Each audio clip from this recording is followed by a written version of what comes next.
Viral video Gubernur Sumbar diusir oleh mahasiswa UIN Bukit Tinggi gara-gara protes proyek nasional. Viral di media sosial video yang menunjukkan Gubernur Sumatera Barat Mahyeldi Anasrullah ditolak kedatangannya oleh mahasiswa UIN Sej M. Jamil di Cambek, Bukit Tinggi pada Selasa 22 Agustus 2023. Dalam video yang beredar disertai narasi bahwa Gubernur Sumbar diusir oleh mahasiswa dari kampus. Adapun peristiwa ini terjadi saat kegiatan pengenalan budaya akademik dan kemahasiswaan bagi mahasiswa baru. Dalam video terlihat beberapa mahasiswa naik ke atas panggung persis di depan Mahyeldi dan menyampaikan beberapa tuntutan. Kemudian di sisi kiri dan kanan panggung dipenuhi 17 spanduk dengan berbagai tulisan terkait aspirasi. Disebutkan bahwa Mahyeldi datang ke kampus tersebut untuk menyampaikan materi kegiatan.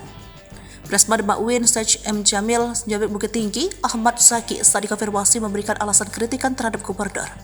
Zaki berujar kritik ini terkait persoalan proyek strategis nasional di Air Bangis, Pasaman Barat yang tak kunjung diselesaikan. Dikatakan olehnya mahasiswa UIN Bukit Tinggi merasa kecewa terhadap tindakan Gubernur Sumbar yang diabaikan dan tak peduli dengan ribuan masyarakat Air Bangis yang didemo selama 5 hari di Padang. Tak hanya itu, sikap aparat yang represif terhadap masyarakat, aktivis, dan pendamping hukum ikut disorot. Zaki menyatakan pihaknya mendesak agar Mahyeldi segera menyelesaikan persoalan tersebut dan mencabut PSN dari Air Bangis.